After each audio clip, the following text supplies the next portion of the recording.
1957 തിരുവനന്തപുരം ജില്ലയിലെ 8 നിയമസഭാ മണ്ഡലങ്ങൾ കൂട്ടിച്ചേർത്ത് ചിറയൻകീഴ് ലോക്സഭാ മണ്ഡലം രൂപവത്കരിച്ചത്.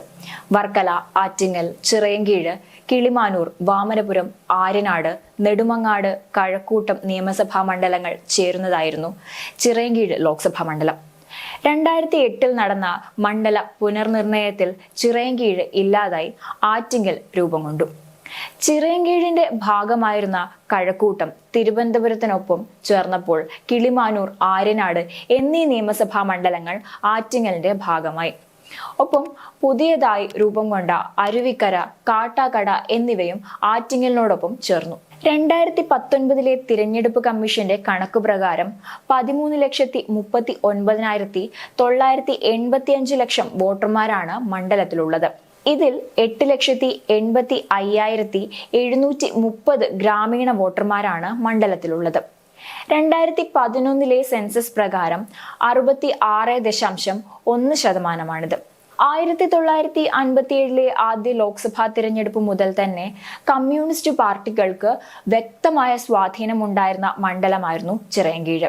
ആദ്യ 2 തിരഞ്ഞെടുപ്പുകളിൽ CPIയിലെ MK കുമാരനും 67-ൽ K അനിരുദ്ധനും വിജയിച്ചു. 71-ലെ 5ാം തിരഞ്ഞെടുപ്പിലാണ് കോൺഗ്രസ് ആദ്യമായി ചിറയൻകീഴിൽ വിജയിക്കുന്നത്. വയലാർ രവിയായിരുന്നു അന്ന് വിജയിച്ചത്. 77-ലും അദ്ദേഹം തന്നെയായിരുന്നു വിജയിച്ചത്. 1980-ൽ AA റഹീം, 84-89 തുടങ്ങിയ വർഷങ്ങളിൽ തലേക്കുന്നിൽ ബഷീർ കോൺഗ്രസിന് വേണ്ടി മണ്ഡലം നിലനിർത്തി. 91-ൽ സുശീല ഗോപാലിലൂടെ CPM മണ്ഡലം തിരിച്ചുപിടിച്ചു. 96-ൽ CPM സ്ഥാനാർത്ഥി A സമ്പത്തും 98, 99, 2004 വർഷങ്ങളിൽ ചിറയൻകീഴിൽ നിന്നും വർക്കല രാധാകൃഷ്ണൻ വിജയിച്ചു. ആറ്റിങ്ങൽ മണ്ഡലം രൂപം കൊണ്ടതിന് ശേഷമുള്ള ആദ്യ തിരഞ്ഞെടുപ്പിലും 2ാമത്തെ തിരഞ്ഞെടുപ്പിലും A സമ്പത്ത് CPMന് വേണ്ടി സീറ്റ് നിലനിർത്തി. 2019-ൽ അടൂർ പ്രകാശിനെ ഇറക്കിയുള്ള ശക്തി പ്രകടനത്തിൽ 1991 ശേഷം ആദ്യമായി മണ്ഡലത്തിൽ കോൺഗ്രസ് വിജയിച്ചു. A സമ്പത്തിനെ 38,247 വോട്ടിനായിരുന്നു അടൂർ പ്രകാശ് പരാജയപ്പെടുത്തിയത്.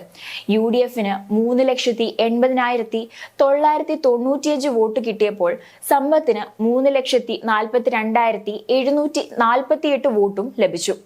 2,48,81 വോട്ടുമായി BJPയും ശക്തമായ പ്രകടനം തന്നെ കാഴ്ചവെച്ചു. ആറ്റിങ്ങലിന്റെ ചരിത്രത്തിൽ ആദ്യമായിട്ടായിരുന്നു BJPക്ക് ഇത്രയും അധികം വോട്ടുകൾ മണ്ഡലത്തിൽ നിന്ന് ലഭിക്കുന്നത്. അടൂർ പ്രകാശ് തന്നെയാണ് ഇത്തവണയും മണ്ഡലത്തിൽ UDFന് വേണ്ടി മത്സരിക്കുന്നത്. ഏത് വിധേനയും മണ്ഡലം തിരിച്ചു പിടിക്കുക എന്ന ഉദ്ദേശത്തോടെ വർക്കല നിയോജക മണ്ഡലത്തിലെ MLAയും പാർട്ടി തിരുവനന്തപുരം ജില്ലാ സെക്രട്ടറിയുമായ V ജോയെയാണ് CPM രംഗത്തിറക്കിയിരിക്കുന്നത്. BJPക്ക് വേണ്ടി കേന്ദ്രമന്ത്രി V മുരളീധരനും മത്സരിക്കുന്നുണ്ട്.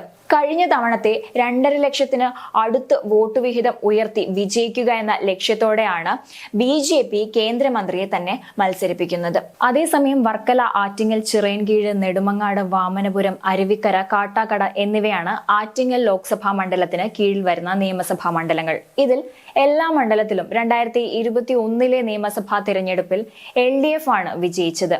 വർക്കല 17,821, ആറ്റിങ്ങൽ 31,636, ചിറയൻകീഴ് 14,017, നെടുമങ്ങാട് 23,309, വാമനപുരം 9,596, അരുവിക്കര 5,046, കാട്ടാക്കട 23,231 എന്നിങ്ങനെയായിരുന്നു നിയമസഭാ മണ്ഡലങ്ങളിലെ LDFന്റെ ഭൂരിപക്ഷം. ഇത്തവണ ആറ്റിങ്ങലിനെ സംബന്ധിച്ചിടത്തോളം UDFന് മണ്ഡലം പിടിക്കുക അല്പം പ്രയാസമാണ്. ഇടതുമുന്നണിയെ സംബന്ധിച്ചിടത്തോളം ഇതൊരു അഭിമാന പോരാട്ടമാണ് ഇത്തവണത്തേത്. 7 ഇടത് MLAമാരുള്ള ലോക്സഭാ മണ്ഡലം ഏത് വിധേനയും പിടിച്ചെടുക്കാനുള്ള തയ്യാറെടുപ്പിലാണിപ്പോൾ CPM. ഇതിനായി വർക്കല MLA കൂടിയായ V ജോയെ LDF കളത്തിലിറക്കുന്നു. കഴിഞ്ഞ ലോക്സഭാ തിരഞ്ഞെടുപ്പിലെ തിരിച്ചടിക്ക് ശേഷം നടന്ന നിയമസഭാ തിരഞ്ഞെടുപ്പിൽ മണ്ഡലത്തിൽ ഉൾപ്പെടുന്ന 7 നിയമസഭാ മണ്ഡലങ്ങളും വ്യക്തമായ ഭൂരിപക്ഷത്തിൽ വിജയിക്കാൻ കഴിഞ്ഞത് ഇടതുപക്ഷത്തിന്റെ ആത്മവിശ്വാസം വർദ്ധിപ്പിക്കുന്ന ഒരു ഘടകമാണ്. ആറ്റിങ്ങൽ പിടിക്കാനാകുമെന്ന ഉറച്ച വിശ്വാസത്തിലാണ് LDF ഉള്ളത്.